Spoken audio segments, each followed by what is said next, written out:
क्या हाल चाल है भाई। आई होप सब ठीक ठाक होंगे। जैसा कि तुम लोगों को पता है कि क्लास 12th की एक प्रीवियस ईयर क्वेश्चन की सीरीज मैंने स्टार्ट करी थी 1 जनवरी को। ऑलमोस्ट उसके 12 लेक्चर्स हो चुके हैं। तो उसी के उसी को देखते हुए हम लोगों ने आज ये प्लान किया कि क्लास 10th के लिए भी एक सेम पैटर्न की previous year question series start करी जाए, जिससे कि जिन लोगों ने एनसीईआरटी सॉल्व कर लिया है या 80-90% एनसीईआरटी कवर कर लिया है, उनको बेसिक आइडिया हो गया है, फॉर्मूले वगैरह लर्न है, तो वो प्रीवियस ईयर क्वेश्चंस की प्रैक्टिस कर लेंगे तो उनको आइडिया हो जाएगा कि एग्जाम में किस तरह के क्वेश्चन सीबीएसई पूछता है, और वो आने वाले बोर्ड एग्जाम के लिए पूरी तरह से प्रिपेयर हो जाएंगे। सबसे पहले जो मैंने टॉपिक उठाया है इसके लिए, वो उठाया है ट्रिग्नोमेट्री, क्योंकि ज्यादातर बच्चों को जो प्रॉब्लम होती है वो इसी टॉपिक में हो रही है क्लास 10th में, क्योंकि इससे पहले सीबीएसई में ट्रिग्नोमेट्री जो होती है उसका इंट्रोडक्शन तो होता नहीं है। फर्स्ट टाइम ये 10th में आता है तो कई बच्चों के लिए प्रॉब्लमेटिक भी हो जाता है। हालांकि ये टॉपिक इतना मुश्किल नहीं है जितना बच्चों ने इसको बना रखा है। तो हम लोग ट्रिग्नोमेट्री से स्टार्ट करेंगे क्योंकि इसका जो वेटेज है ना वो भी ठीक ठाक है, क्योंकि 2 चैप्टर है इससे रिलेटेड। एक तो इंट्रोडक्शन टू ट्रिग्नोमेट्री, और ठीक इसके बाद में एक चैप्टर 9 है एप्लीकेशन ऑफ ट्रिग्नोमेट्री। दोनों से मिलाकर कम से कम 12-13 नंबर तो आना ही आना है। ठीक है, तो हम लोग स्टार्ट करेंगे ट्रिग्नोमेट्री से। उसको स्टार्ट करने से पहले मैं एक प्रीवियस ईयर क्वेश्चन करने से पहले मैं थोड़ा बहुत काम भर का इंट्रोडक्शन दे देता हूं, ठीक है, जिससे तुम्हारा रिवाइज हो जाए, और उसके बाद हम लोग प्रीवियस ईयर क्वेश्चन की सीरीज पर चलेंगे। ट्रिग्नोमेट्री जनरली हम लोग अप्लाई करते हैं राइट एंगल ट्राइंगल में, हमेशा समझ लो। तो ये राइट एंगल ट्राइंगल हो गया। इस राइट एंगल ट्राइंगल में भाई ये एंगल कितने का हो जाएगा, 90 डिग्री का हो जाता है एक एंगल, तभी तो राइट एंगल ट्राइंगल बनेगा। बचे ये दो एंगल, एक ये वाला और एक ये वाला। ये दोनों ट्राइंगल क्या हो जाएंगे, ट्राइंगल नहीं एंगल, ये अक्यूट एंगल्स होंगे। ये दोनों एंगल्स कैसे होंगे, अक्यूट एंगल होंगे। अक्यूट मतलब 90 से हमेशा छोटे होंगे। तो इसमें जो साइड्स होती हैं, ठीक है, देखो जो 90 के ठीक सामने होगी इसको हमेशा हम लोग हाइपोटेन्यूज बोलते हैं। इसको हम लोग बोलते हैं हाइपोटेन्यूज, ठीक है। और उसके बाद ये दो होती हैं, आपने पहले से पढ़ रखा है कि इसको बेस बोलते हैं, इसको परपेंडिकुलर बोलते हैं। लेकिन यहां पर हम लोग ट्रिग्नोमेट्री में एंगल के अकॉर्डिंग देखेंगे कि कौन सा बेस है कौन सा परपेंडिकुलर है। तो ये जो आपको दिखाई दे रहा है ना एंगल, हमेशा देखा करो ये कौन सी दो, इसके जो दो आर्म है वो देख लो। एक आर्म है इसका बीसी, एक आर्म है इसका एसी। कोई भी ट्राइंगल राइट ट्राइंगल मिले, सबसे पहले उसके हाइपोटेन्यूज को फिक्स कर लो। 90 को जो ठीक सामने तुमको दिखा वो क्या हो गया, हाइपोटेन्यूज हो गया। अब एंगल सी दो लाइन से मिलकर बन रहा है, एसी और बीसी से, जिसमें पहले से पता है कि एसी हाइपोटेन्यूज है, तो जो दूसरी वाली होगी वो बेस हो जाएगी। बात समझ में आई कि नहीं। एंगल को उठाओ, देखो वो कौन सी दो साइड से मिलकर बन रहा है, उसमें से हाइपोटेन्यूज को तुम ऑलरेडी फिक्स कर चुके होगे, तो जो बचेगी वो क्या हो जाएगा, बेस हो जाएगा। तो एंगल सी के लिए अगर मैं देखूं, फॉर एंगल सी, तो मेरा जो बेस हो जाएगा ना वो हो जाएगा बीसी, और जो मेरा परपेंडिकुलर हो जाएगा वो हो जाएगा ए बी। क्या ये बात समझ में आई कि नहीं। अच्छा, उसके बाद इस एंगल के लिए देखो, for angle A. Angle A के लिए जब आप देखोगे तो एंगल ए देखो दो पोर्शन से यानी दो साइड से मिलकर बना है, एक ए बी और एक ए सी। ए सी हमें पहले से पता है कि हाइपोटेन्यूस है, तो ए बी क्या हो जाएगा, बेस हो जाएगा। तो एंगल ए के लिए जो बेस होगा वो क्या हो जाएगा, ए बी, और इसके लिए जो परपेंडिकुलर होगा वो क्या हो जाएगा, बी सी। क्या ये बात समझ में आ गई। यानी एंगल के हिसाब से बेस और परपेंडिकुलर अदला बदली करेंगे, हाइपोटेन्यूस लेकिन हमेशा फिक्स रहेगा। ठीक है, अब ये जो तीन साइड तुमको यहां पर मिलेंगी, एक परपेंडिकुलर, एक बेस और एक हाइपोटेन्यूस, इनके रेशियो को यानी हर दो साइड के रेशियो को एक नाम दे दिया गया। ठीक है, तो सबसे पहले हम लोग मान लिया इस एंगल के लिए बात कर रहे हैं, किसी भी एंगल के रिस्पेक्ट में देखेंगे। अगर यहां से हम कोई एंगल मान लेते हैं थीटा है, थीटा मतलब उस एंगल को हमने सिर्फ माना है। ठीक है, थीटा समझते हो कि नहीं। जैसे एज को हम लोग मान लेते हैं ना, एक्स ईयर से वाई ईयर से, वैसे एंगल को जनरली हम लोग थीटा या फाई इससे मानते हैं। अब यहां पर जब हम इसको थीटा मानेंगे तो इसके लिए अगर ट्रिग्नोमेट्रिक रेशियोज का मतलब ये होता है कि इस एंगल के रिस्पेक्ट में हर दो साइड का रेशियो। ठीक है, तो सबसे पहले हम उठाते हैं साइन थीटा। साइन थीटा मतलब किसके रेशियो को बोलेंगे, परपेंडिकुलर और हाइपोटेन्यूज के रेशियो को बोलते हैं हम लोग साइन थीटा। तो इसके लिए परपेंडिकुलर कौन होगा, ए बी, और हाइपोटेन्यूज कौन होगा, ए सी। ठीक है, इसी तरह से साइन का ठीक उल्टा होता है कॉसेक, यानी रेसिप्रोकल होता है। तो एच बाई पी करोगे तो क्या आ जाएगा, ए सी अपॉन ए बी। क्या ये बात समझ में आई। ठीक है, ये हो जाएगा ए सी अपॉन ए बी। इसी तरह से हम लोग अगर कॉस थीटा की बात करें यानी इस एंगल के लिए कॉज, तो कॉज क्या होता है, बेस अपॉन हाइपोटेन्यूज, तो बेस अपॉन हाइपोटेन्यूज हो जाएगा और ये हो जाएगा तुम्हारा BC बाई AC। क्लियर होता जा रहा है कि नहीं? तो वो क्लियर है, हाँ ठीक है, क्लियर है। कॉसेक का रेसिप्रोकल होता है, वो होता है सेक। तो अब रेसिप्रोकल मतलब पलट दो, तो H बाई बी, तो AC बाई BC हो जाएगा। ठीक है, इसी तरह से टैन होता है, तो टैन होता है परपेंडिकुलर अपॉन बेस। परपेंडिकुलर इस एंगल के लिए ये परपेंडिकुलर होता है AB और बेस हो जाएगा BC। टैन का रेसिप्रोकल होता है कॉट, जो कि B बाई P हो जाएगा और इसको हम बोलेंगे क्या, BC बाई AB। क्या ये बात समझ में आ गई? ठीक है, ये सारे रेशियोज समझ में आ गए। इनको याद करने के लिए एक ऐसे भी बनाया जाता है कि भाई ये P B P H H B। ठीक है, अब इसको सब लोग अपने अपने हिसाब से याद करते हैं, जो जिसने शॉर्ट वर्जन बना रखा हो उसके हिसाब से इसको याद कर ले। P बाई एच क्या होता है, ये साइन होता है। B बाई एच ये कॉज होता है, ये साथ में थीटा एक एंगल होगा। P बाई बी ये टैन थीटा होता है। ठीक है, बाकी इधर से उल्टा जाओगे तो रेसिप्रोकल हो जाएगा। P बाई एच साइन है तो H बाई पी क्या हो जाएगा, कॉसेक, क्योंकि ये दोनों रेसिप्रोकल होते हैं। इसी तरह से ये सेक हो जाएगा और इसी तरह से कॉट हो जाएगा। यहां से भी याद कर सकते हैं, ये दोनों आपस में रेसिप्रोकल है। बोलो बात समझ में आ रही है कि नहीं? इसी तरह से ये दोनों आपस में रेसिप्रोकल है, इसी तरह से ये दोनों आपस में रेसिप्रोकल है। क्या ये बात समझ में आई? ठीक है, रेसिप्रोकल का मतलब ये है कि मैं क्या लिख सकता हूं, जैसे x का रेसिप्रोकल 1 बाई एक्स होता है, तो मैं साइन थीटा को 1 बाई कॉसेक या कॉसेक को 1 बाई साइन लिख सकता हूं। क्लियर हो गई ये बात या नहीं? इसी तरह से दो रेसिप्रोकल का जो मल्टीप्लीकेशन होता है वो 1 होता है, तो मैं साइन और कॉसेक को इंटू करूंगा तो 1 आ जाएगा, कॉस और सेक को इंटू करूंगा तो 1 आ जाएगा, टैन और कॉट को भी इंटू करूंगा तो 1 आ जाएगा। एक बात ये यहां से निकल कर आ गई। अब अगर मुझे ये सारे रेशियोज निकालने हैं, मुझे किसी ट्राइंगल की दो साइड पता है, तो मैं तुरंत वहां पर पाइथागोरस लगाऊंगा और तीसरी साइड पता कर लूंगा। पता है कि नहीं पता है? यानी राइट एंगल ट्राइंगल में हम लोग पाइथागोरस थ्योरम का यूज करते हैं, क्लास 7 से ही स्टार्ट कर देते हैं। तो अगर दो साइड गिवन है तो तीसरी हम लोग पाइथागोरस थ्योरम से निकाल लेंगे, और जब तीनों साइड्स हमें पता चल जाएंगी तो ये सारे रेशियो आसानी के साथ निकल कर आ जाएंगे, क्योंकि ये क्या है, दो साइड का रेशियो ही तो है। और जब मेरे पास पहले से तीनों साइड होंगी तो सारे रेशियोज आराम से निकल जाएंगे।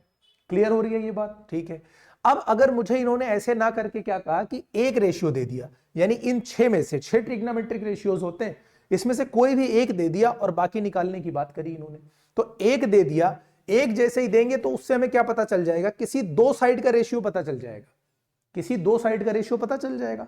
फिर हम पाइथागोरस अप्लाई करके तीसरी निकाल लेंगे। ठीक है, वो उसकी एग्जैक्ट वैल्यू तो नहीं होगी, लेकिन रेशियो में वही काम आती है, क्योंकि रेशियो में सिंप्लीफाइड वैल्यू होती है। ठीक है, तो जो भी रेशियो गिवन होगा उसको हम साइड मानकर उससे तीसरी साइड फाइंड कर लेंगे। फिर जब तीनों साइड पता चल गई तो सारे अपने आप निकल कर आ जाएंगे। ठीक है, इसके बाद एक वैल्यू टेबल होती है, और वैल्यू टेबल तुम्हारे बुक में भी बनी होगी, अब तक सबको याद भी होनी चाहिए। अगर वैल्यू टेबल नहीं बनाना आता है तो मेरा ट्रिग्नोमेट्री का लेक्चर पड़ा हुआ है, आप पहले जाओ और ट्रिग्नोमेट्री का लेक्चर देख लो कि वैल्यू टेबल बनाई कैसे जाती है। अगर यहां में मैं पूरा मतलब एक्सप्लेन करने लगूंगा तो लेक्चर बहुत ज्यादा लेंदी हो जाएगा। अब मेन बात आती है कि ये सब काम हो जाएगा, दिक्कत कहां पे आएगी, प्रूविंग में आएगी। तो प्रूविंग की कुछ खास खास बातें याद रखो कि हम लोग प्रूविंग में क्या क्या चीजें हम लोगों को हेल्प करेंगी। ठीक है, एक तो ये समझ लो कि भाई ये दोनों रेसिप्रोकल हैं, ये दोनों रेसिप्रोकल हैं, ये दोनों रेसिप्रोकल हैं। रेसिप्रोकल होने का मतलब ये है कि मैं क्या लिख सकता हूं, साइन को 1 बाई कॉसेक, कॉसेक को 1 बाई साइन, कॉस को 1 बाई सेक, सेक को 1 बाई कॉस, टैन को 1 बाई कॉट, कॉट को 1 बाई टैन। एक तो ये बात हो गई। दूसरा, साइन इंटू कॉसेक 1 होगा, कॉस इंटू सेक 1 होगा, टैन इंटू कॉट भी 1 होगा। ठीक, इसके बाद एक बहुत इंपॉर्टेंट बात है जो सबसे ज्यादा हम लोग यूज करेंगे, वो है tan theta is equal to sine theta upon cos theta. यानी साइन और कॉस के रेशियो को हम लोग क्या बोलते हैं, टैन बोलते हैं। क्या ये बात समझ में आई? देखो यहां पर अगर मैं साइन और कॉस का रेशियो लूंगा तो ये हाइपोटेन्यूज हाइपोटेन्यूज कैंसिल हो जाएगा, पी बाई बी बचेगा, और पी बाई बी को हम लोग क्या बोलते हैं, टैन थीटा बोलते हैं। इसी तरह से अगर मैं इसको पलट दूं, टैन का रेसिप्रोकल कर दूं तो कॉट थीटा हो जाएगा, तो ये भी पलट जाएगा तो क्या हो जाएगा, cos theta upon sine theta. ठीक है, ये दो बातें हम लोग बहुत ज्यादा ये दोनों यूज करते हैं ट्रिग्नोमेट्री में, प्रूविंग में बहुत जगह ये आइडेंटिटीज काम आती हैं। ठीक, इसके अलावा तीन मेन आइडेंटिटीज हैं जो भर भर के आती हैं और जिस पर हमको कहीं ना कहीं इंप्लीमेंट करना ही पड़ता है। एक कौन सी, सबसे मेन है sine square theta plus cos square theta is equal to 1। ठीक है, ये एक मेन आइडेंटिटी है। इससे कई रिजल्ट निकलते हैं, जैसे कि साइन स्क्वायर थीटा, अगर मैं कॉस स्क्वायर को उधर भेज दूं तो इसको 1 माइनस कॉस स्क्वायर थीटा लिख सकता हूं, फिर इसको 1 प्लस कॉस थीटा और 1 माइनस कॉस थीटा भी लिख सकता हूं। क्यों? क्योंकि ये ए स्क्वायर माइनस बी स्क्वायर बन जाएगा, तो ए plus b a minus B हो जाएगा। इसी तरह से मैं कॉस स्क्वायर थीटा को 1 माइनस साइन स्क्वायर थीटा लिख सकता हूं। अब 1 माइनस साइन स्क्वायर यानी A square minus B square, क्योंकि 1 पे तो ऑलरेडी स्क्वायर होता ही होता है, तो 1 प्लस साइन 1 माइनस साइन लिख सकता हूं। बोलो समझ में आता जा रहा है कि नहीं? ये मेन आइडेंटिटीज हैं जिसको तुम्हें याद रखना है। इसके बाद एक आइडेंटिटी आती है 1 plus tan square theta is equal to sec square theta. ठीक है, ये एक आइडेंटिटी है, इसको याद करो। अब इसमें देखो, अगर tan को मैं उधर भेजूंगा तो ये क्या हो जाएगा, sec square minus tan square theta is equal to 1। ये एक आइडेंटिटी बनेगी कि नहीं बनेगी?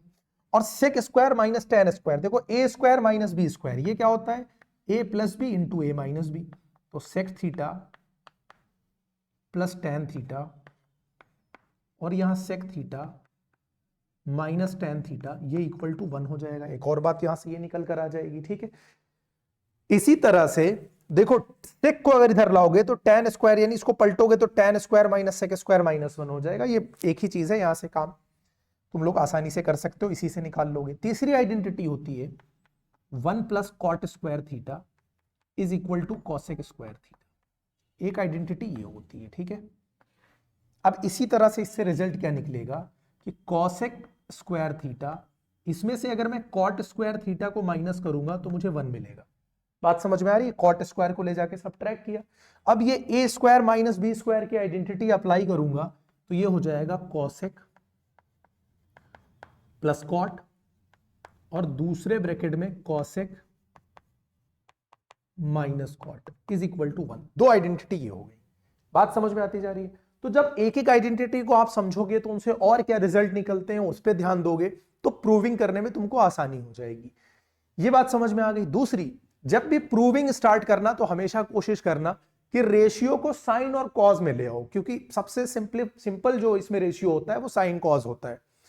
तो कहीं पर तुम्हें tan दिखाई दे रहा है, कहीं पर तुम्हें cot दिखाई दे रहा है, तो तुम एक काम करोगे कि उसको साइन कॉज या कॉज बाई साइन, tan दिखा तो साइन बाई कॉज, cot दिखा तो कॉज बाई साइन में कन्वर्ट कर लोगे। अगर तुम्हें कुछ नहीं समझ में आ रहा है क्या करना है तो यहां से करोगे, कहीं ना कहीं रास्ता खोल देगा, जिधर लेके जाएगा चलते चले जाना, क्वेश्चन अपने आप प्रूव हो जाएगा। क्या ये बात समझ में आ रही है? इसके अलावा मुझे क्या बताना है, एक आइडेंटिटी जो बहुत ज्यादा देखो यहां भी इस्तेमाल हुई है वो क्या है, a square minus B square is equal to a plus b a minus b. कई जगह ये इस्तेमाल होती है, इसका ध्यान रखना। ठीक है, एक ही आइडेंटिटी याद रखो प्रूविंग करने। इसके अलावा जब भी कभी फ्रैक्शन दिखाई देना इस तरह से a plus b plus minus c, a by b plus minus c by d, है ना, तो ये ऐसे ऐसे इंटू करेगा, ये इससे और ये दोनों आपस में, यानी ए डी से करेगा, बी इधर जाकर सी से करेगा और बी और डी आपस में इंटू करेंगे। बोलो, ये एक बात हो गई। क्लियर होता जा रहा है कि नहीं? ठीक है, ये रिजल्ट ध्यान रखना। दूसरा, जब भी तुम्हें कुछ ऐसा दिखाई देना result A by B upon में सी बाई डी, तो ये एक्सट्रीम वैल्यूज आपस में करा देना, ये वाली वैल्यूज आपस में इंटू करा देना, तो ये रिजल्ट बनेगा तुम्हारा A D upon B C. समझ में आता जा रहा है कि नहीं? क्लियर हो रहा है? अब अगर ये सारी आइडेंटिटीज और ये थोड़ा बहुत तुमको काम पता है, इसके अलावा जब भी देखो इसमें और इसमें कंफ्यूजन ना होने पाए, एक और चीज है, ऊपर मैं लिख दूं, हाँ देखो, a by b is equal to c by d, इन दोनों बातों में कंफ्यूजन नहीं होना चाहिए। जब इक्वल के इधर उधर होता है तो ये इससे करता है, ये इससे इंटू करता है, बस, ये आपस में नीचे इंटू नहीं करता। ये कब करेगा? जब बीच में प्लस या माइनस यानी एडिशन या सब्ट्रैक्शन हो रहा होगा। एलसीएम लेने के लिए ऐसा करते हैं। इसका आंसर तो सिर्फ A D is equal to B C हो जाएगा। बोलो, बात समझ में आई कि नहीं? ठीक है, ये हो जाएगा। क्या है यार, बोलो क्लियर हो रही कि नहीं? तो अगर ये थोड़ा बहुत तुमको आइडिया लग गया, इसको नोट डाउन कर लो कहीं पर अच्छे से। उसके बाद हम लोग प्रीवियस ईयर क्वेश्चन स्टार्ट करते हैं, क्वेश्चन नंबर 1 से। ठीक है, वैल्यू टेबल, इसको करने से पहले वैल्यू टेबल बनाना आना चाहिए। ये बनाना नहीं, अब तो याद होनी चाहिए। पूरे साल में बहुत बार हाफ ईयरली हो गए, प्री बोर्ड्स हो गए, तो वैल्यू टेबल याद होनी ही चाहिए। इसको नोट करो, फिर हम लोग स्टार्ट करते हैं क्वेश्चन नंबर 1 से। Question number 1, 2 tan a is equal to 3a 4 sin a plus 3 cos a upon 4 sin a minus 3 cos a find करना है। तो इस इंफॉर्मेशन से सबसे पहले tan a, इसमें ये करो 2 को भेज दो राइट हैंड साइड में, तो ये हो जाएगा 3/2। और tan को हम लोग लिख सकते हैं, अभी बताया था, sin a upon cos a is equal to 3/2, ये हो जाएगा। ठीक है, अब जब भी कभी एमसीक्यू में इस तरह का क्वेश्चन आए और डिग्री हर टर्म की सेम हो, देखो यहां साइन की डिग्री 1, यहां इस टर्म की भी डिग्री 1 है, डिग्री से मेरा मतलब पावर है, इस टर्म में देखो कॉस की भी डिग्री 1 है, इसकी भी डिग्री 1 है, जब सेम डिग्री होगी तो डायरेक्टली तुम क्या कर सकते हो, साइन की जगह 3 और कॉस की जगह 2 पुट कर सकते हो। ठीक है, यानी बिल्कुल यहीं से वैल्यू उठाओ, साइन की जगह 3 और कॉस की जगह 2 पुट कर दो, आंसर आ जाएगा। अब देखो अगर साइन की जगह 3 पुट करेंगे तो ये हो जाएगा 4 3 12, प्लस जब यहां कॉस की जगह 2 पुट करेंगे तो 3 2 6 हो जाएगा, अपॉन फिर यहां जब पुट करेंगे तो 4 3 12 और -6 हो जाएगा, ये हो जाएगा 18/6, ये हो जाएगा 3। ठीक है, तो ये आंसर हो जाएगा तुम्हारा पहले ही क्वेश्चन का, ऑप्शन सी आंसर हो जाएगा 3। लेकिन अब मान लो तुमको ऐसे नहीं लगाना है, किसी क्वेश्चन में तुम्हें डिग्री नहीं समझ में आ रही है, डिग्री की अदला बदली हो गई है, यानी एक किसी टर्म की एक है, किसी टर्म की एक नहीं है, ज्यादा है, तो उस तरह के क्वेश्चन के लिए हम लोग क्या करेंगे, देखो ये जो tan a दिया हुआ है ना, इससे हम लोग बाकी रेशियोज फाइंड कर लेंगे। ठीक है, tan a का मतलब मेरा क्या है, देखो ये अगर कोई ट्राइंगल है, यहां पर तुम एंगल a मान लो, ये b मान लो 90 और ये c मान लो। अब tan a 3/2 है, यानी इस एंगल के लिए tan क्या होता है, परपेंडिकुलर अपॉन बेस, यानी परपेंडिकुलर ये 3 और ये हो गया 2, तो AC कितना हो जाएगा, AC कैसे निकालेंगे, पाइथागोरस थ्योरम से निकालेंगे। तो AC निकालने के लिए हम लोग क्या करेंगे, √3 स्क्वायर प्लस 2 स्क्वायर, यानी ये हो जाएगा 9 + 4, ये हो जाएगा √13, इस तरीके से होगा। अब जब तुम्हें इस ट्राइंगल में देखो सारी साइड पता चल गई, ये अगर 3 है, ये 2 है, तो ये √13 होगा। अब ये वैल्यू चाहे यहां से लाके डाल दो तो भी ये क्वेश्चन सॉल्व किया जा सकता है। जैसे 4 साइन क्या होता है, परपेंडिकुलर अपॉन हाइपोटेन्यूज, तो 3/13 हो जाएगा, यानी रूट का 13, प्लस 3 कॉस की वैल्यू यहां से देखो 2/√13 हो जाएगा, क्योंकि बेस अपॉन हाइपोटेन्यूज होता है, अपॉन सेम वैल्यू रिपीट करेगी, लेकिन यहां पर सिर्फ क्या है, माइनस का साइन है बीच में, माइनस लगा दिया, 3 × 2/√13 हो गया, 4 3 12 प्लस 3 2 6 और अपॉन में √13, क्यों भाई, डिनोमिनेटर दोनों का सेम है तो एक ही बार तो लिखा जाएगा। इसी तरह से यहां 4 3 12 और यहां 3 2 6 अपॉन √13 यहां हो जाएगा। अब देखो इसका डिनोमिनेटर भी √13 है, इसका भी है, तो कट हो जाएगा, फिर घूम फिर कर वहीं आ गए, 18/6 इज इक्वल टू 3 आंसर हो जाएगा। ठीक है, तो ये प्रॉपर मेथड हो गया, यानी डिग्री अगर सेम ना हो तो भी इस मेथड से हम लोग वैल्यू निकाल सकते हैं। जैसे मान लो यहां पर 4 sin स्क्वायर a होता, तब अगर हम डायरेक्टली साइन की जगह a और कॉस की जगह 2 रखते तो वो गलत हो जाता, क्योंकि डिग्री अलग अलग हो जाती। अगर यहां भी स्क्वायर, यहां भी स्क्वायर, यहां भी स्क्वायर, यहां भी स्क्वायर होता तब कोई दिक्कत नहीं थी, साइन की जगह 3, कॉस की जगह 2 रख देते, आंसर आ जाता। ठीक है, लेकिन जब डिग्री अलग अलग हो जाए तो इस वाले मेथड से प्रॉपरली सॉल्व कर ले। बोलो क्या क्वेश्चन नंबर 1 क्लियर है? अब देखते हैं question number 2। cos theta is equal to √3/2 दे रखा है, उसके बाद हमें cosec square minus cot square और cosec square plus cot square theta find करना है। cos थीटा √3/2 हमको पता है, अगर वैल्यू टेबल तुमको याद होगी तो ये √3/2 किसकी वैल्यू होती है, बोलो, cos 30 की वैल्यू होती है, cos 30 की वैल्यू होती है √3/2। cos थीटा बराबर cos 30 तभी पॉसिबल है जब थीटा कुछ और ना हो, कितना हो जाए, 30 डिग्री हो जाए। ये थीटा की वैल्यू आ गई, ये थीटा की वैल्यू यहां ले जाकर पुट कर दो, तो ये हो जाएगा cosec square 30 degree minus cot square 30 degree upon यहां पर cosec square 30 plus cot square 30। cosec square 30, cosec 30 का मतलब क्या, देखो cosec उल्टा होता है साइन का, साइन 30 की वैल्यू 1/2, तो cosec 30 ऐसे पलट दो तो 2 हो जाएगा, तो ये हो जाएगा 2 स्क्वायर। कॉट 30 की वैल्यू होती है कितनी, √3, तो ये हो जाएगा √3 का स्क्वायर। सेम वैल्यू यहां है, सिर्फ बीच में क्या है, प्लस है, तो ये हो जाएगा √3 का स्क्वायर। तो 2 2 4 - 3 और ये 4 + 3, 4 - 3 1 और 4/3, 4 + 3 7 और 1/7 तुम्हारा ऑप्शन हो जाएगा सही। क्वेश्चन नंबर 2 का कौन सा ऑप्शन है, इसमें तो 1/7 है ही नहीं। कोई बात नहीं, क्वेश्चन ही गलत नोट कर दिया है। Cosec square minus cot square नहीं है, cosec square minus sec square है। चलो फिलहाल उसी पैटर्न पे लगेगा। तो cosec square 30 minus sec square 30, ये सही क्वेश्चन है, upon cosec square 30 plus sec square 30। Value put कर दो। कॉसेक 30 की तो बताया कितनी होती है 2, तो 2 का स्क्वायर हो जाएगा। सेक 30, ये कॉस 30 का उल्टा ही तो होता है भाई, कॉस थीटा √3/2 है, तो इसको पलट दो, तो 2/√3 का स्क्वायर हो जाएगा। प्लस नहीं, बीच में माइनस है, और नीचे क्या है माइनस, तो ये हो जाएगा 2 का स्क्वायर प्लस 2/√3 का स्क्वायर। सॉल्व कर लो, 2 2 4 माइनस 2 का स्क्वायर 4 और √3 का कितना हो जाएगा 3, अपॉन यहाँ 4 प्लस 4/3, सेम चीज आएगी। अब यहां पर देखो, यहां पर अभी एलसीएम इक्वल नहीं है, तो इसको सॉल्व करने से पहले ये ना करना कि 3 और 3 काट देना या 4 और 4 काट देना, इसको पहले एलसीएम सेम करो। 3 4 जा 12 हो जाएगा, 12 माइनस 4 कितना हो जाएगा 8, तो ऊपर कितना आएगा 8/3, अपॉन 3 4 जा हो जाएगा 12 और 12 प्लस 4 कितना हो जाएगा 16/3। अब इसका भी डिनोमिनेटर 3 है, इसका भी डिनोमिनेटर 3 है, आप कैंसिल आउट कर सकते हैं, तो ये हो जाएगा 8/16, और 8/16 होता है 1/2, तो ये आंसर होगा तुम्हारा क्वेश्चन नंबर 2 का, इसका भी सी ऑप्शन है। क्लियर है ये दोनों क्वेश्चंस? क्वेश्चन नंबर 3, ये कह रहा है 1/cosec -1 माइनस कॉट थीटा है, माइनस है क्या, ये इनटू में है, माइनस नहीं है इनटू में है, और plus 1/sec 1 minus tan theta, इसको सिंप्लीफाई करना है। तो अभी क्या बताया था कि जब भी क्वेश्चन को सिंप्लीफाई करना हो, हमेशा उसको कोशिश किया करो कि साइन और कॉस के टर्म में लेकर आ जाओ, ठीक। तो कॉसेक किसका रेसिप्रोकल होता है, देखो कॉसेक रेसिप्रोकल होता है साइन का, तो कॉसेक को हम लोग 1/sin लिख सकते हैं कि नहीं, इसको 1/sin लिख दो।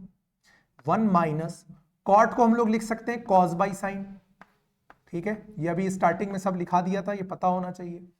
प्लस यहां आ जाओ 1/, सेक कॉस का उल्टा होता है यानी रेसिप्रोकल, तो सेक को हम लोग 1/cos लिख सकते हैं, और 1 माइनस tan को हम लोग 1 माइनस sin/cos लिख सकते हैं।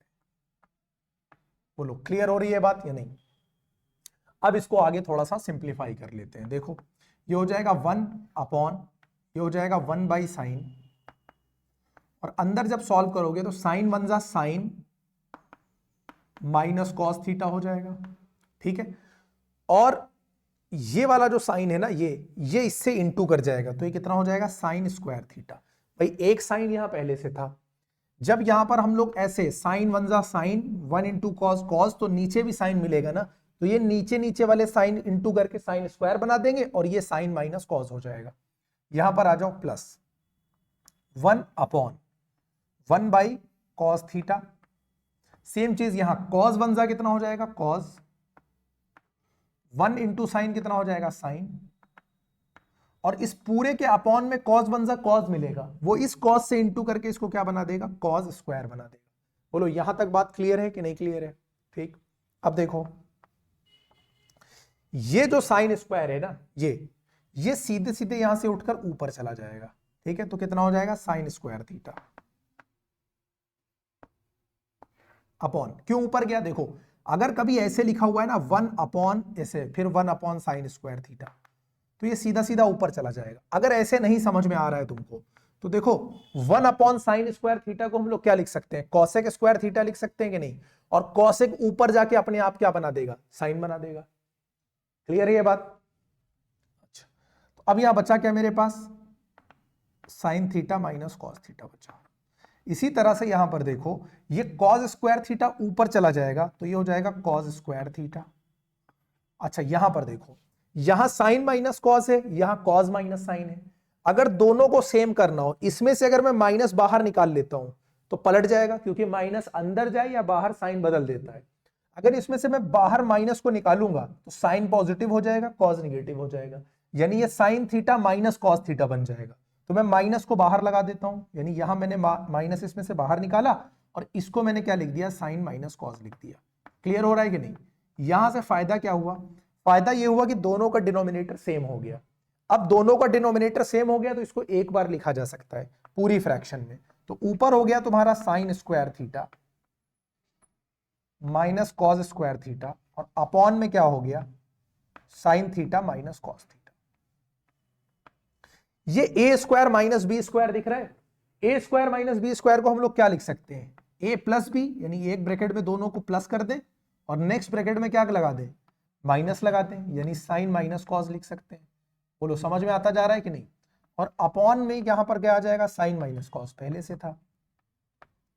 अब यहां भी साइन माइनस कॉस है, यहां भी साइन माइनस कॉस है, ये कैंसिल आउट हो गया तो सिर्फ साइन प्लस कॉस बचा कि नहीं बचा, और यही मेरा आंसर हो जाएगा, sine theta plus cos theta.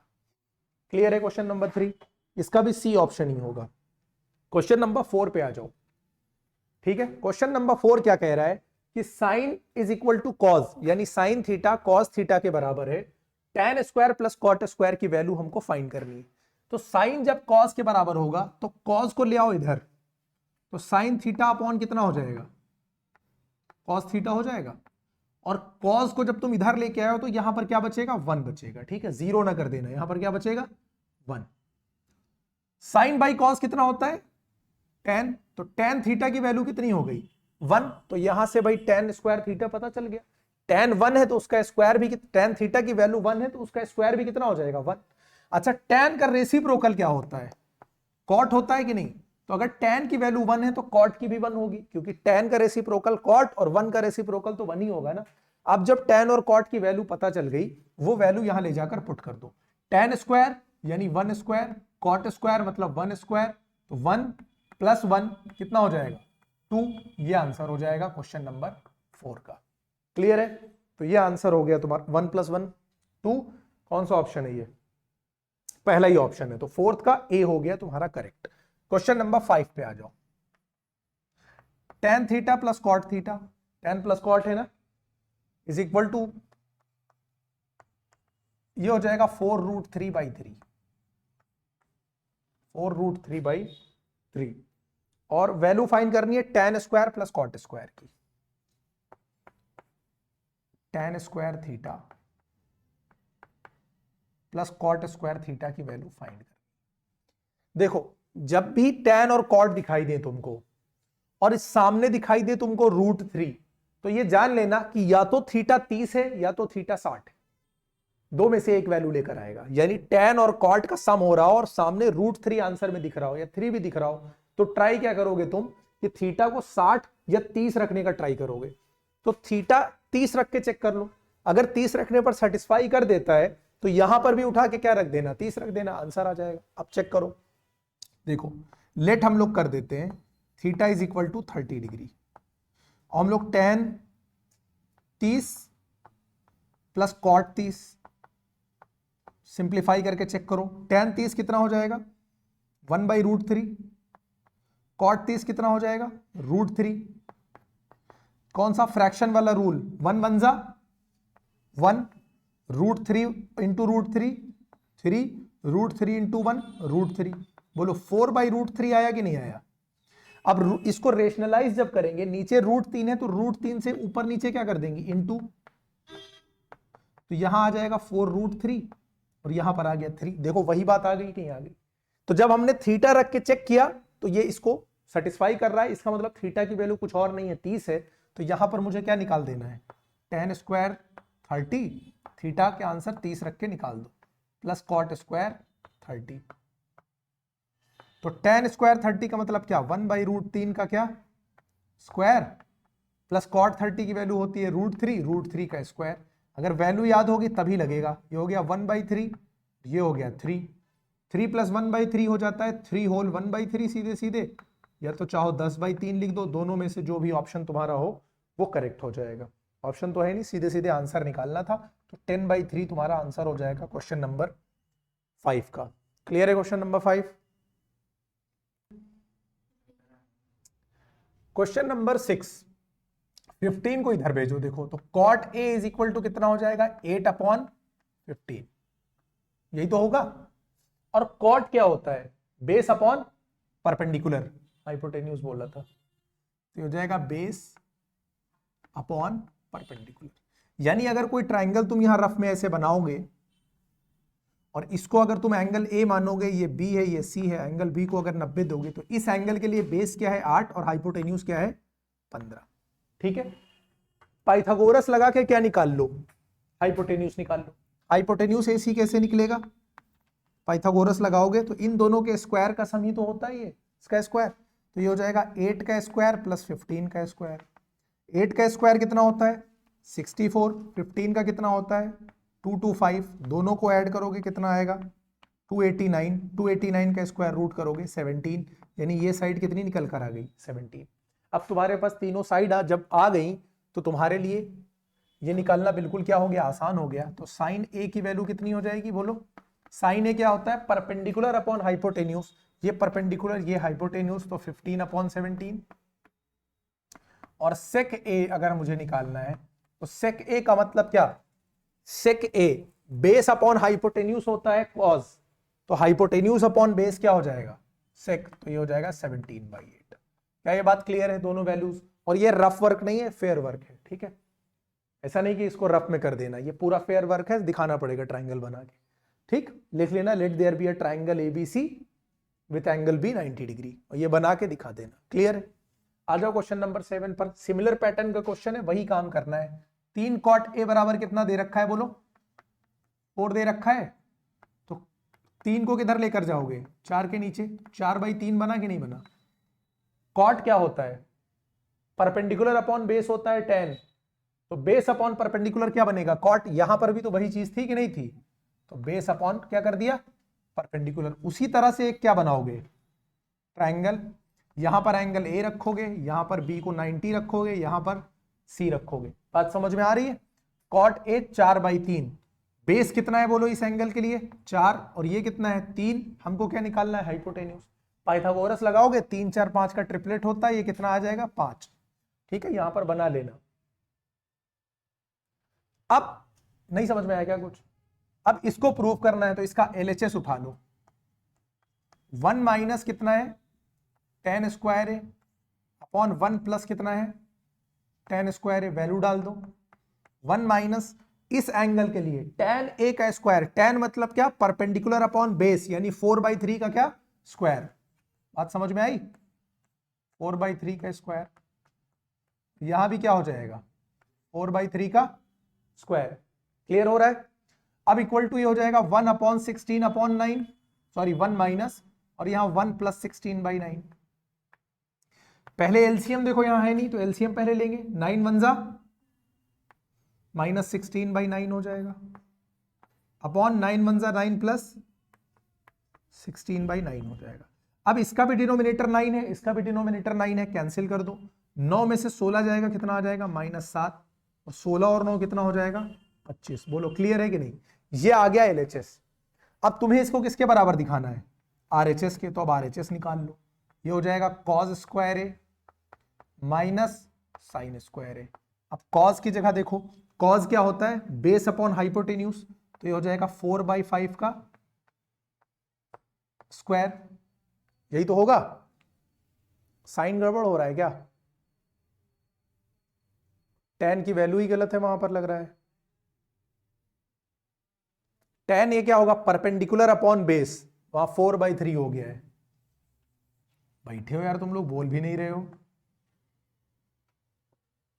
Perpendicular upon base होता है ना, तो 3/4 का स्क्वायर होगा। बैठे हो आराम से, अब कह रहे हो हाँ, तो ये हो जाएगा 9/16, और ये क्या हो जाएगा 9/16। तो अब ये हो जाएगा यहां पर 16, सब गड़बड़ करा दिए हो, देखते भी नहीं हो।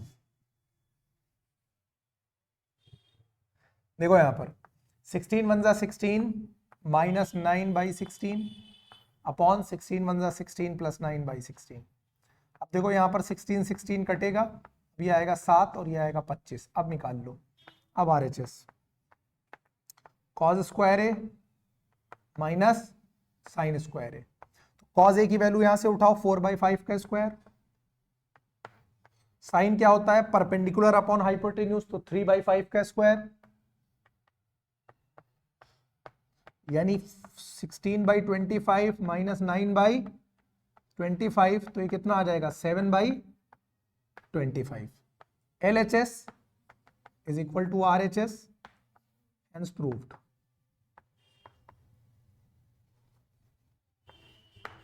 बोलो समझ में आया क्वेश्चन नंबर 7? देखो question number 8, sine A is equal to 3/5 दे रखा है, बाकी सारे ट्रिग्नोमेट्रिक रेशियोज फाइंड करने हैं। बाकी सारे मतलब साइन दे दिया तो कॉस, कॉसेक, सेक, कॉट, टेन, ये पांचों फाइंड करने हैं। उसके लिए क्या चाहिए, ट्राइंगल एक बना लो, ठीक है, उसमें दो साइड ये लेट कर लो इनके हिसाब से। तो एक ट्राइंगल तुम ऐसा लेट करोगे, मान लिया कि ये कोई ट्राइंगल है, ठीक है, जिसमें ये ए है, let there be a triangle ABC with angle भी कितना मान लो 90 डिग्री। इस एंगल की बात कर रहा है ना, ए के रिस्पेक्ट में। 3/5 साइन ए परपेंडिकुलर अपॉन हाइपोटेन्यूज होता है, तो ये 3 है तो ये कितना हो जाएगा, 5 हो जाएगा। पाइथागोरस यूज करके क्या निकाल लोगे, बेस निकाल लोगे, ये कितना हो जाएगा, 4 हो जाएगा। देखो क्या गलती कर रहे हो तुम लोग, ये हाइपोटेन्यूज है, जहां पे √13 तुमको दिखता है ना, तुम बेसिक पाइथागोरस लगाओ ना। अगर ये दोनों 3 4 है, चाहे ये 3 ये 4 हो, ये 3 ये 4 हो, दोनों केस में इसका 5 आना पक्का है, ठीक है। अगर ये 5 है तो इन दोनों में से ये दोनों 3 4 ही रहेंगे। अगर एक 3 है दूसरा 4, अगर एक 4 है तो दूसरा 3, ये बात कंफर्म है। लेकिन उसके लिए शर्त क्या है, हाइपोटेन्यूज कितना होना चाहिए, 5 होना चाहिए। लेकिन अगर हाइपोटेन्यूज की जगह तुमको 4 दिखाई दे, यहां पे तुमको 3 दिखाई दे, तो यहां पे 5 ना कर देना। क्लियर है, क्योंकि √4² - 3² तब होगा। क्लियर है, तो ये बात ध्यान रखना पाइथागोरस में। और अगर कभी गलती से कर लेना तो वेरीफाई क्या करना है, वेरीफाई कर लिया करना उसको चेक करने के लिए। कैसे, 3 का स्क्वायर 9, 4 का स्क्वायर 5 का स्क्वायर 25, 16 9 25 मतलब सही है। और अगर तुमने √13 लगाया होता तो गलत हो जाता, ठीक है। तो ऐसे भी वेरीफाई कर सकते हैं कि सही क्या है। यह बेसिकली पाइथागोरस लगाओ और कर लो। जब तीनों साइड पता चल गई मुझे, यानी एग्जैक्टली ये साइड नहीं है, एक ट्राइंगल मैंने माना है जिसकी साइड 3 है 5 है, तो ये अपने आप क्या हो जाएगी 4। यानी अगर ट्राइंगल 3 4 5 है तो साइन ये 3/5 होगी। बाकी सारे ट्रिग्नोमेट्रिक रेशियोज अपने आप यहीं से निकल आएंगे। तो कॉस भी निकल आएगा, सेक, टेन सब, क्योंकि सबके रेशियो तुमको ऑलरेडी पता है। क्लियर है। क्वेश्चन नंबर 9 बिल्कुल 7 के पैटर्न पे है। वहां पर क्वेश्चन नंबर 7 में 3 cot A = 4 था, यहां पे 3 tan A = 4 है। क्वेश्चन का पैटर्न बिल्कुल सेम है, उसी पैटर्न पे लगाया जाएगा जैसे 7 लगाया है।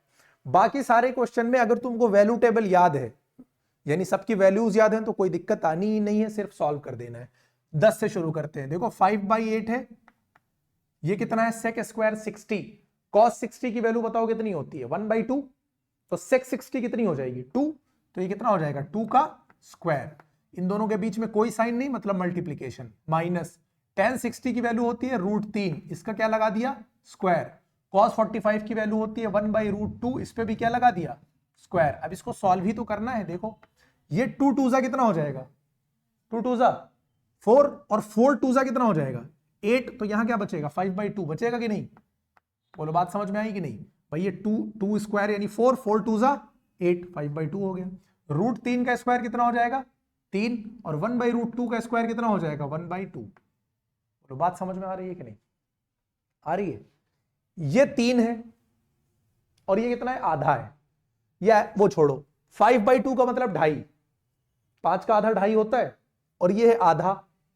2.5 और आधा जोड़ोगे कितना आएगा 3, और 3 में से 3 जाएगा कितना आएगा 0। बात समझ में आ गई कि नहीं। लेकिन अगर तुमको ये 2.5 3 वाला खेल नहीं आता है तो तुम वैसे कर लेना, कैसे, प्रॉपर फ्रैक्शन की तरह। देखो इसका डिनोमिनेटर 1 है, इसके पास 2 है, इसके पास भी 2 है, इसके पास लेकिन 2, तो इसमें 2 से इंटू करके सबको 2 दे दो। इसका हो गया 5, 1 2 जा 2, तो ये 6 हो जाएगा, और प्लस 1 हो जाएगा। ठीक है, अब देखो 5 और 1 6, 6 में से 6 गया, 0/2 कितना आ गया 0, बात खत्म। ऐसे भी कर सकते हैं या वैसे भी कर सकते हैं, दोनों तरह सही होंगे। ठीक है, डायरेक्टली भी कर सकते हैं। यहां पर देखो 2 sin 2 थीटा = 1 है, 2 को इधर भेज दो, तो sin 2 थीटा बराबर क्या हो जाएगा 1/2। एक गलती कभी ना करना, इसमें का 2 यहां से ना निकाल के लेकर जाना, क्योंकि ये साइन के साथ लगा हुआ एंगल है, ये दोनों कभी जुदा नहीं होंगे। साइन बिना एंगल के उसकी कोई वैल्यू नहीं है। क्लियर है। तो ये जो साइन 2 थीटा है, इसके 2 को निकाल के यहां ना लेके चले जाना कि 1/4 कर देना, ये इसी के अंदर रहेगा। तो साइन 2 थीटा की वैल्यू कितनी है? 1/2। 1/2 कितने साइन की वैल्यू होती है? बोलो। साइन 30 की वैल्यू होती है कि नहीं होती है? तो इसकी जगह लिख दिया साइन 30। साइन 2 थीटा और साइन 30 अगर बराबर है, इसका मतलब 2 थीटा बराबर कितना है? बोलो 30 है। और थीटा बराबर, अगर 2 थीटा 30 है तो 2 जाके डिवाइड करेगा, थीटा बराबर कितना आ जाएगा? 15 डिग्री। बोलो बात समझ में आ गई कि नहीं? क्लियर है क्वेश्चन ये? उसके बाद 13 आ जाओ, वैल्यू ही तो है 2। सेक 30 की वैल्यू कितनी होती है भाई? कॉस 30 की √3/2, तो इसकी 2/√3 होगी। और tan 60 की वैल्यू कितनी होती है? सिर्फ √3 होती है। √3 और √3 कट जाएगा, 2 2 जा कितना हो जाएगा? 4। क्लियर हो रहा है? क्वेश्चन नंबर 14 पर आ जाओ। साइन स्क्वायर 30 है और कॉस स्क्वायर 60 है। साइन 30 और कॉस 60 की वैल्यू तो बराबर ही होती है। तो साइन 30 की वैल्यू कितनी है? 1/2 का स्क्वायर। कॉस 60 की वैल्यू भी कितनी है? 1/2 का स्क्वायर। 1/2 का स्क्वायर 1/4, 1/2 का स्क्वायर 1/4। ये आ गया आधा। 1 और 1 2, डिनोमिनेटर सेम है ना, ऐड कर दिया। 2/4 का मतलब 1/2। ये आंसर हो गया। बोलो क्वेश्चन नंबर 14 में कोई दिक्कत है समझने में? इसके बाद 15 आ जाओ। 2 tan 45। 2 tan 45 की वैल्यू 1 इंटू कॉस 60 की वैल्यू 1/2। और फिर लगाओ क्या? अपॉन। साइन 30 की वैल्यू कितनी होती है? √3/2। यही तो होती है। देखो ये 2 और ये 2 कट गया, मेरे पास यहां बचा क्या? ऊपर बचा 1 और नीचे क्या बचा? √3/2। पलट जाएगा तो कितना हो जाएगा? ये 2/√3। ये हो जाएगा क्वेश्चन नंबर 15 का आंसर। क्लियर हो रहा है? नहीं समझ में आएगा? क्या नहीं समझ में आएगा? वैल्यू गलत डाल दी तो मुंह खोल के पहले नहीं बोल पाते हो? cos 30 की वैल्यू होती है ना, कितनी हो जाएगी? 1/2। ऊपर ये कट गया तो ये हो जाएगा 1/1/2 और ये हो गया 2। अब समझ में आया? कम से कम ध्यान से देख तो रहा है वैल्यू। ठीक है, बोलो यहां तक। Question number 16। Sine x plus cos y is equal to 1 है, x इज इक्वल टू 30 है, y फाइंड करना है। तो x की जगह पे क्या पुट कर दो? 30। तो ये कितना हो जाएगा? Sine 30 plus cos y is equal to 1। ठीक। साइन 30 की वैल्यू कितनी होती है? 1/2 plus cos y is equal to 1। 1/2 उधर जाकर क्या हो जाएगा? सब्ट्रैक्ट। तो cos y बराबर हो जाएगा 1 माइनस 1/2। तो cos y 1 माइनस 1/2 करोगे तो कितना आ जाएगा? 1/2। एक में से आधा निकालोगे तो आधा ही आएगा। अच्छा, cos y हाफ कितने की वैल्यू होती है? कितने cos की? cos 60 की वैल्यू होती है कि नहीं? तो y बराबर कितना आ गया? 60 डिग्री। समझ में आ गया कि नहीं? क्लियर है? अच्छा, अगर एमसीक्यू में होता तो डायरेक्टली भी कर सकते थे। साइन 30 आधा है, आधा जुड़ेगा तभी एक आएगा। कितने कॉस की वैल्यू आधा होती है? यानी हाफ। 60 की, तो y बराबर 60 लगा के आगे बढ़ जाते। क्लियर है? क्योंकि हाफ प्लस हाफ मिलके कितना होगा? 1 होगा। ये हाफ है तो ये भी हाफ होगा। टेबल अगर याद है तो तुमको पता होगा कॉस 60 पे हाफ होता है। साइन अल्फा बराबर 1/2। इसका मतलब अल्फा की वैल्यू कितनी है? बोलो। 1/2 होती है। साइन 30 की वैल्यू होती है, लेकिन ये निकालने की जरूरत ही नहीं है क्योंकि यहाँ साइन अल्फा का ही सीधे सीधे काम है। तो सीधे पुट कर दो 3। साइन अल्फा की वैल्यू कितनी? 1/2 माइनस 4 साइन क्यूब अल्फा, यानी 1/2 का क्या हो जाएगा? क्यूब। ये हो जाएगा 3/2, ये -4 इंटू 1 का क्यूब 1 होगा और 2 का क्यूब कितना हो जाएगा? 8 हो जाएगा। 4 से इसको कट करो, 4 1 जा 4 2 जा, तो ये हो जाएगा 3/2 माइनस 1/2 बराबर 1। आंसर हो जाएगा। 3/2 का मतलब 1.5, 1.5 में से आधा जाएगा, 1 बचेगा। नहीं समझ में आ रहा है तो भाई 3 - 1 2, 2/2, 2/2 बराबर 1 ऐसे कर लेना, जैसे तुम लोगों को सुटेबल हो।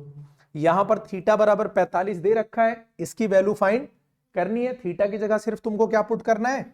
तो ये हो जाएगा 2 sec square 45 plus 3 cosec square 45 minus 2 sine 45 into cos 45। अब वैल्यू ही तो डालनी है, वैल्यू याद है तुम लोगों को? सेक 45 की वैल्यू होती है √2, स्क्वायर लगा दो। कॉसेक स्क्वायर 45 की वैल्यू भी √2, स्क्वायर लगा दो। साइन 45 की वैल्यू 1/√2, कॉस 45 की वैल्यू 1/√2। √2 का स्क्वायर कितना होता है? 2 होता है, ठीक। प्लस 3 इंटू √2 का स्क्वायर 2, माइनस 2 इंटू √2 इंटू √2 2, 2 2 सा कितना हो जाएगा 4, 3 2 सा कितना हो जाएगा 6, और ये 2 2 कट जाएगा, कितना आ जाएगा 1, 6 प्लस 4 10, 10 माइनस 1 9। बोलो समझ में आया कि नहीं? क्वेश्चन नंबर 19 पे आ जाओ। इस तरह का क्वेश्चन देखो कई रिपीट हुआ है। 19 है, उसके बाद देखो यहाँ पर 21 भी है। साइन माइनस कॉस बराबर 0 का मतलब क्या कि साइन और कॉस बराबर है, तभी तो दोनों का डिफरेंस 0 आएगा। और जहां पर साइन कॉस बराबर होते हैं तुमको पता है कितने पर, थीटा बराबर 45 पर। साइन 45 की वैल्यू 1/√2, कॉस 45 की भी वैल्यू 1/√2। तो इसको देखते ही आइडिया लग जाना चाहिए कि थीटा कितना है 45 है। लेकिन तुमको प्रॉपरली निकालना है तो कैसे निकालेंगे? देखो साइन थीटा, कॉस थीटा को उधर लेके चले जाओ तो बराबर कॉस थीटा। अब वही वाला काम जो पहले किया था, साइन बाई कॉस कितना हो जाएगा? बोलो 1 हो जाएगा। तो टेन थीटा बराबर कितना हो जाएगा? कितने थीटा की वैल्यू 45 होती है? 45। तो थीटा बराबर कितना हो गया 45। अब ये प्रॉपरली थीटा की वैल्यू निकाल ली। यहां पर तुम्हें सिर्फ क्या करना है, पुट कर देना है। तो साइन टू द पावर 4 45 डिग्री, cos to the power 4 45 degree. Sine 45 कितना होता है 1/√2, और उसका क्या पावर कितनी 4, इसकी भी पावर कितनी 1/√2, पावर इसकी कितनी 4। बात समझ में आई कि नहीं? √2 की पावर कितनी है 4 है। √2 की पावर 4, 1 की पावर 4 तो 1 ही होगा। √2 की पावर 4 कितना हो जाएगा बताओ? 2 2 4। क्यों? क्योंकि √2 इंटू √2, भाई 4 बार इंटू करना है ना। √2 इंटू √2 करोगे 2 आएगा, फिर √2 इंटू √2 करोगे 2 आएगा, 2 2 4 हो जाएगा। 1/4 प्लस 1 डिनोमिनेटर सेम है तो ये हो गया 2/4 का मतलब 1/। क्लियर है ये क्वेश्चन? उसके बाद आ जाओ 20। देखो ये अपॉन में रखना है, इसको तुम एक काम करो पलट के ऊपर रख लो, कॉट स्क्वायर को ऊपर पहुंचा दो। कॉट जब भी पलटेगा तो क्या बनता है टेन, क्योंकि रेसिप्रोकल होते हैं ये दोनों। तो कॉट ऊपर जाएगा तो क्या बनेगा टेन, तो ये हो जाएगा टेन स्क्वायर 30। और साइन ऊपर जाएगा तो क्या बनेगा कॉसेक, तो कॉसेक स्क्वायर 60। बस बाकी तो तुमको सीधे आप अगले स्टेप में वैल्यू लगा देना। यहां फिलहाल इनको ऐसे ही रख दो। वैल्यू ऊपर भी लगा सकते थे, कोई दिक्कत नहीं थी। अब देखो ये हो गया 5, टेन स्क्वायर मतलब कितना टेन 30। टेन 30 की वैल्यू कितनी होती है 1/√3, और इस पे क्या लगा हुआ है स्क्वायर। कॉसेक 60 साइन 60 √3/2, कॉसेक 60 2/√3, और इस पे क्या लगा हुआ है स्क्वायर, माइनस कॉट 45 यानी 1 स्क्वायर, और साइन भी 1 स्क्वायर।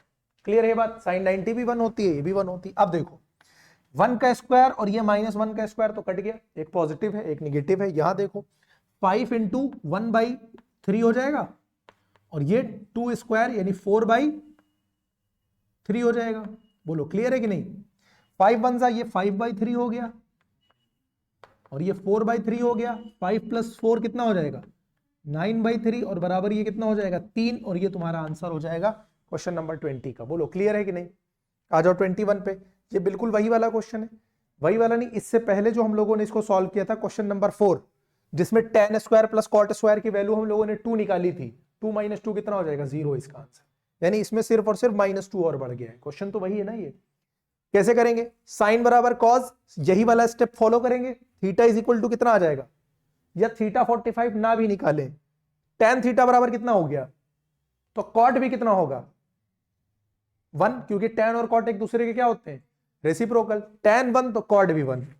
1 स्क्वायर प्लस 1 स्क्वायर -2, 1 + 1 -2, कितना आंसर आ जाएगा 0। क्या ये बात समझ में आई? कर लोगे? बिल्कुल उसी पैटर्न पे लगेगा, सॉल्व हो जाएगा।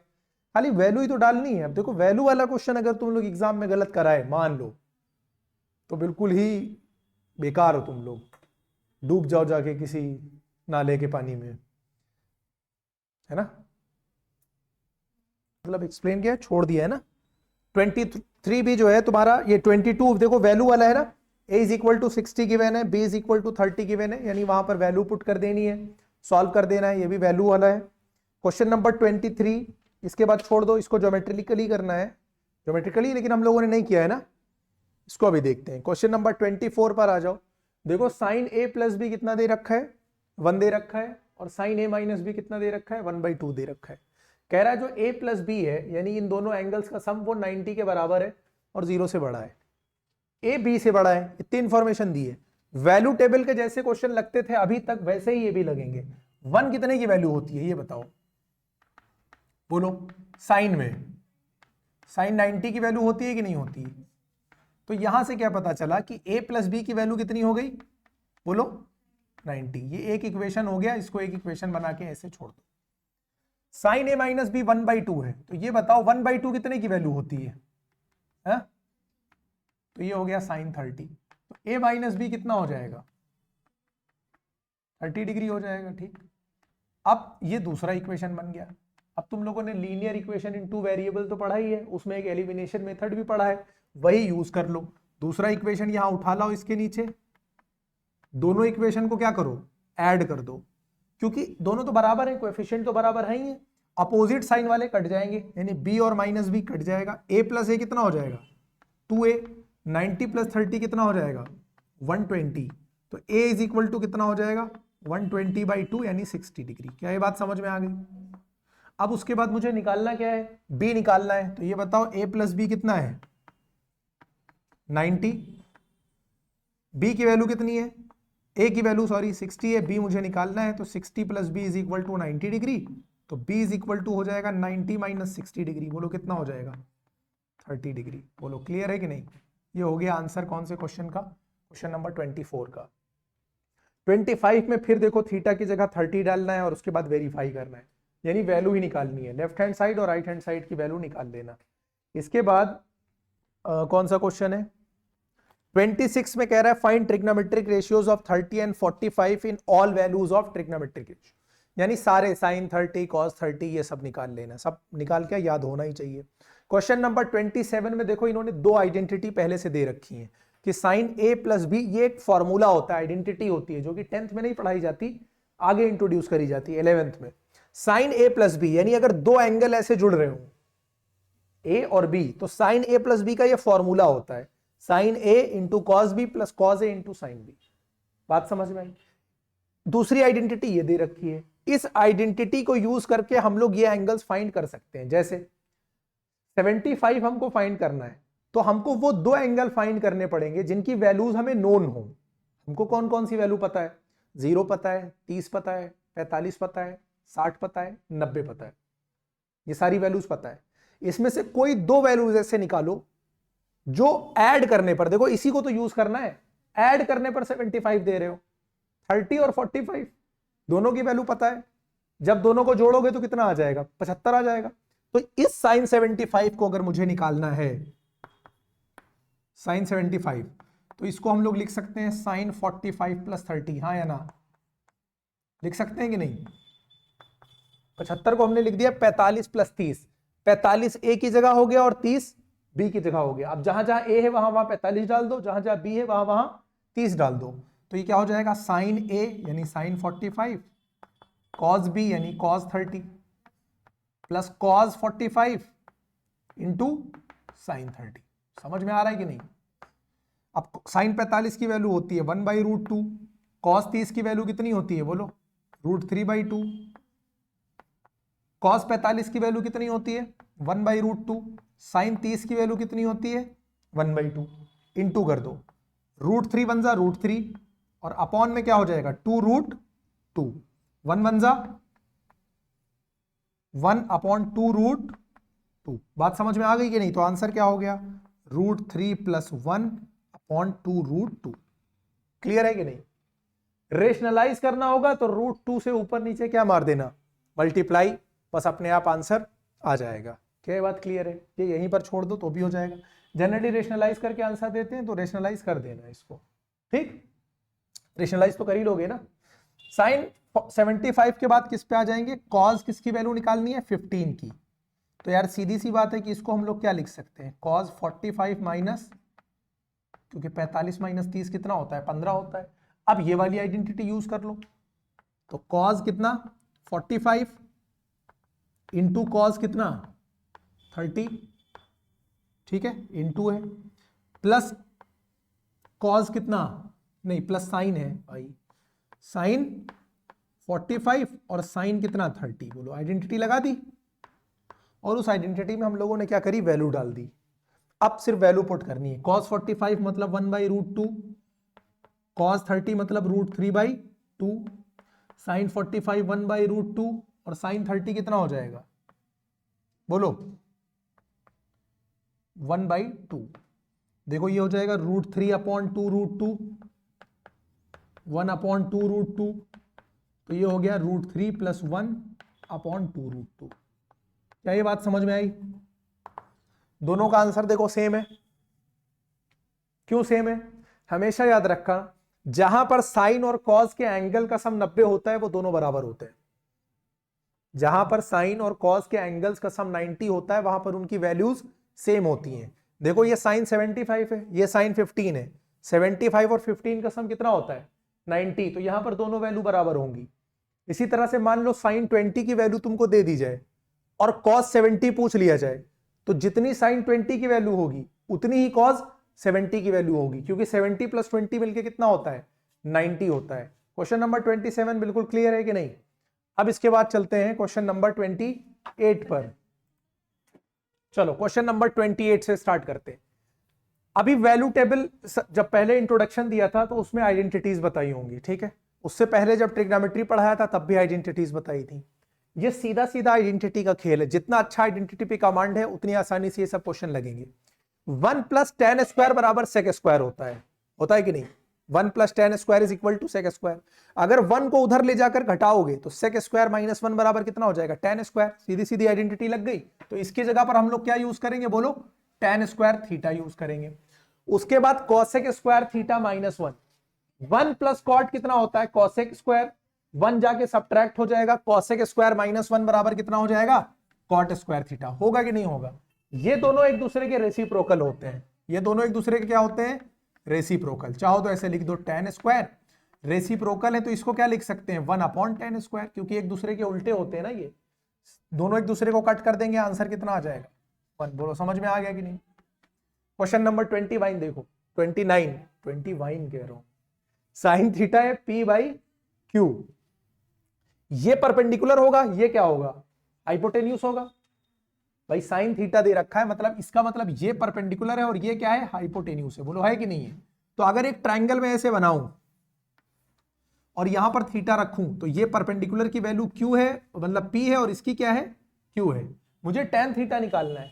tan थीटा होता है perpendicular upon base. Perpendicular P दे रखा है, बेस लेकिन मुझे पता नहीं है। पाइथागोरस अप्लाई करोगे, पाइथागोरस अप्लाई करोगे तो ये निकल कर आएगा कितना, हाइपोटेन्यूस का स्क्वायर माइनस परपेंडिकुलर का स्क्वायर, ये निकल कर आ जाएगा बेस। बात समझ में आ गई कि नहीं? नहीं समझ में आया कैसे?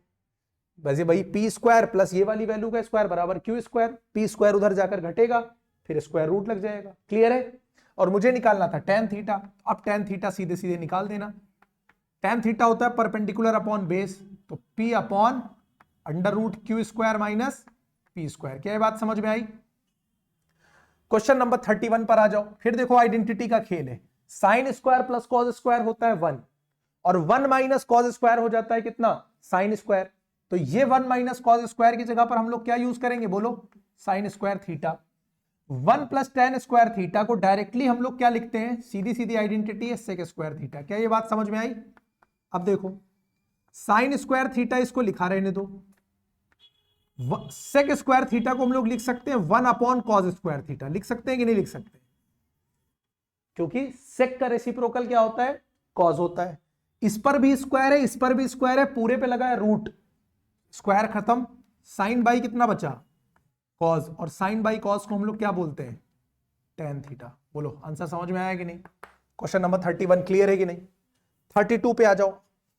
sin² theta plus sine theta is equal to कितना दे रखा है 1 दे रखा है। अच्छा तो एक काम करो, साइन थीटा, इसको अगर हम sin² थीटा को उधर भेजें तो 1 - sin² थीटा लिख सकते हैं कि नहीं? अब sin² + cos² 1 होता है, तो 1 - sin² कितना होता है cos² होता है। क्या ये बात समझ में आई? बोलो ये बात समझ में आई कि नहीं? तो साइन थीटा की वैल्यू कितनी हो गई? साइन थीटा की वैल्यू कॉस स्क्वायर थीटा हुई कि नहीं हुई? इसका मतलब जहां कॉस स्क्वायर थीटा है वहां मैं क्या रख सकता हूं? साइन थीटा रख सकता हूं। अच्छा, इसको थोड़ा सा और देखो, ये कॉस स्क्वायर थीटा है, इसको कॉस स्क्वायर थीटा और उस पर फिर से क्या लगा दो, क्योंकि 2 2 कितना हो जाएगा 4, कॉस की पावर 4 है तो स्क्वायर के ऊपर स्क्वायर लगा दिया। कॉस स्क्वायर थीटा की वैल्यू कितनी है? साइन थीटा, और कॉस स्क्वायर थीटा पे है साइन और ऊपर स्क्वायर लगा हुआ है तो साइन स्क्वायर थीटा, यही तो बनेगा। और इसकी वैल्यू क्वेश्चन ने तुमको पहले से दे रखी थी कितनी? 1। बोलो आंसर आया कि नहीं आया? अच्छा क्वेश्चन था। यहां पर आ जाओ, यहां पर अब कोऑर्डिनेट और ट्रिग्नोमेट्री का मिक्सचर है। इसने कहा है इन दोनों पॉइंट के बीच की डिस्टेंस बतानी है, इन दोनों पॉइंट के बीच की डिस्टेंस बतानी है। कैसे डिस्टेंस निकाली जाती है दो पॉइंट के बीच की? देखो, ये पूरा पॉइंट मान लिया तुम्हारे लिए क्या हो गया? x1, और ये क्या हो गया? y1। ये 0 क्या हो गया? x2, कॉमा के बाद देखना ये कॉमा लगा है, और उसके बाद ये पूरी वैल्यू क्या हो जाएगी? y2। क्या ये बात समझ में आई? x1 y1, x2 y2। Distance का फॉर्मूला क्या होता है? Distance between two points, distance between two points, ये होता है under root x2 minus x1 का क्या प्लस y2 माइनस y1 का क्या। क्या ये बात समझ में आई? अब वैल्यू पुट करो, देखो अंडर रूट लगाओ, x2 मतलब 0, और 0 में से x1 यानी ये पूरी वैल्यू माइनस करो तो क्या आ जाएगा? Minus a cos theta plus b sine theta, और इस पूरे पे क्या है? स्क्वायर। क्या ये बात समझ में आई? 0 में से घटाएंगे वैल्यू निगेटिव हो जाएगी बस, plus y2 minus y1, y1 है 0, इसमें से 0 जाएगा कोई फर्क पड़ेगा नहीं, यानी इसी वैल्यू का मुझे क्या करना है? स्क्वायर। बोलो क्लियर हो गई बात कि नहीं? यहां तक बात समझ में आई? अब देखो, माइनस पे स्क्वायर लगा हुआ है वो अपने आप क्या बन जाएगा? प्लस बन जाएगा, उस पर तो फर्क पड़ेगा नहीं। ये देखो, इस पूरी वैल्यू को a मान लो, इस पूरी वैल्यू को b मान लो, इस पूरी वैल्यू को a और इस पूरी वैल्यू, इसको ही दे दो, लगा ले, लगाना है लगा, इसे लगा अच्छे लगोगे तो देख क्यों रहा है? ऐसा लग रहा है जैसे कोई अजूबी चीज देख रहे हैं। कौन सा फॉर्मूला लगाएंगे? a प्लस बी का होल स्क्वायर। बोला इसको पूरे वैल्यू को a मानो, इस पूरे को b मानो। a plus B whole square का फॉर्मूला क्या होता है?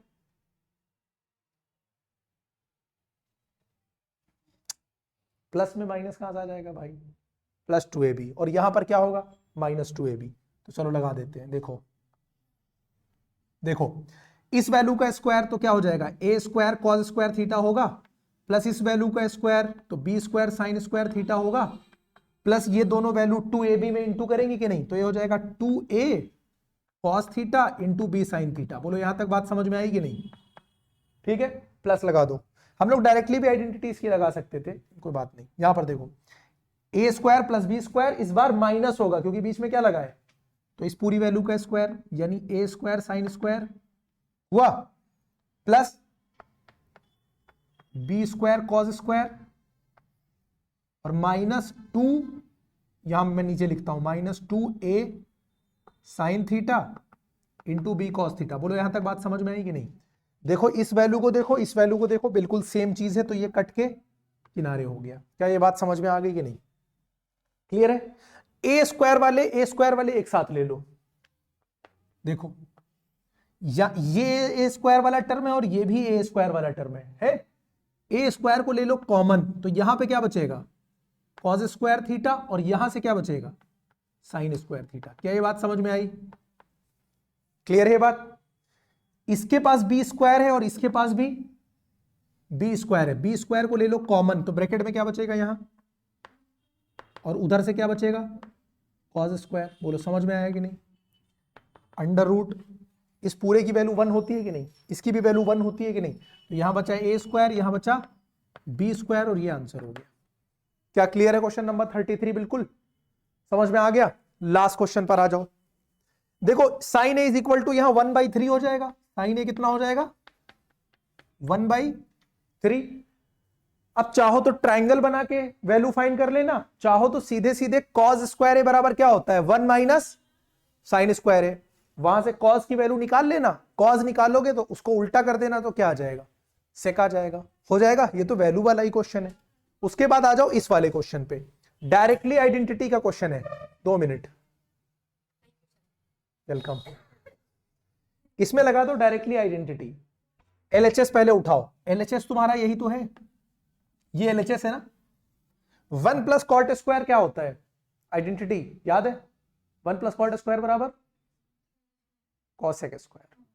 वही नहीं वहां अभी, सेक और कॉसेक एक ही है। 1 plus tan square sec square, देख रहा है ऊपर कॉसेक लिखा है, फिर इसको बोल रहा है वैल्यू। सारे तुम्हारे वो फॉर्मूले कहां लिखे हुए, अरे तुम्हारे कहां लिखे हैं, बोला था ट्रिग्नोमेट्री स्टार्ट करने से पहले सब याद कर लेना, लाल कर देंगे किसी दिन तुमको हम। 1 प्लस टेन स्क्वायर क्या हो जाएगा, सेक स्क्वायर थीटा।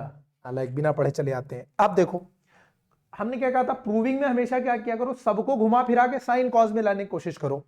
कॉसेक किसका रेसिप्रोकल होता है, तो इसको हम लोग 1 बाई क्या लिख सकते हैं, साइन स्क्वायर थीटा। सेक किसका रेसिप्रोकल होता है, इसको हम लोग 1 बाई कॉस स्क्वायर।